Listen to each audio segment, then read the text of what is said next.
Hello guys, friends zone ఎలా create చేసుకోవాలో చెప్తాను. హోమ్ పేజ్లో క్రియేట్ న్యూ ఉంది కదా, దాని మీద క్లిక్ చేయండి. మళ్ళీ కింద క్రియేట్ ఫ్రెండ్స్ జోన్ ప్రొఫైల్ అని వచ్చింది, దాని మీద కూడా క్లిక్ చేయండి. తెలుగు బ్రాడ్ కాబట్టి ఆటోమేటిక్గా తెలుగు అని వస్తుంది. మీరు మళ్ళీ 100 కింద యువర్ స్టేటస్ ఉంది కదా, అది చేంజ్ చేసుకోవచ్చు, మీ ఇష్టం. నెక్స్ట్ మీ ఏజ్ మెన్షన్ చేయండి. ఆ తర్వాత కింద ఆడియో అప్లోడ్ ఉంది కదా, మీ దగ్గర 60 కాయిన్స్ అయితే ఉండాలి ఆడియో సేవ్ చేయడానికి. సో అప్లోడ్ మీద క్లిక్ చేశాక మీ ఫైల్స్లో నుంచి ఏదైనా ఒక ఆడియో పెట్టుకోండి, సాంగ్ పెట్టుకోండి, లేదంటే మీ ఓన్ వాయిస్ పెట్టుకోండి. ఓన్ వాయిస్తో మీకు బెనిఫిట్ ఉంటుంది. ఇట్లా మీ ప్రొఫైల్ చూస్తుంటే వాయిస్ నుంచి కూడా కొందరు చేయొచ్చు calls. So own voice.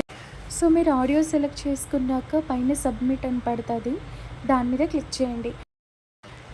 So back వచ్చేసి ఫ్రెండ్ జోన్లోకి వెళ్ళండి. మీ ఐడి మీద క్లిక్ చేస్తే ఇలా వస్తుంది మీ ప్రొఫైల్.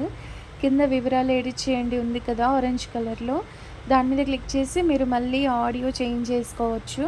అప్పుడు కూడా 60 కాయిన్స్ ఉండాలి. అట్లా అవుతూనే పైన సేవ్ ఉంది కదా, సేవ్ అవుతుంది.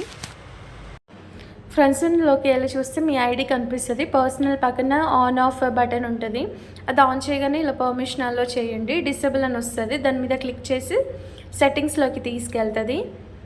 ఆ తర్వాత సెర్చ్లో షేర్ చాట్ అని కొట్టండి. ఒకవేళ మీరు multi space dual space app వాడినట్టయితే అదే కొట్టండి. అది కొట్టినాక దాన్ని ఆప్టిమైజ్ అని వస్తుంది, డోంట్ ఆప్టిమైజ్లో పెట్టండి, డోంట్ ఆప్టిమైజ్. ఇంకా బ్యాక్ వెళ్ళి ఆన్ చేసుకోండి. మీరు ఆన్ చేసుకుంటే ఆన్లైన్లోకి వచ్చినట్టు, ఆఫ్ చేస్తే మీరు ఆఫ్లైన్లో ఉన్నట్టు. ఆఫ్లైన్లో ఉంటే కాల్స్ రావు. మీరు అది ఆన్లో పెట్టి సిమ్ స్విచ్ ఆఫ్ చేసినా ఏం చేసినా కాల్స్ వస్తాయి. మీరు ఇంకా కాల్స్ తీసుకోవద్దు, పని ఉంది అనుకున్నప్పుడు అది ఆఫ్లో పెట్టాలి, కాల్స్ అయితే మిస్ చేయొద్దు.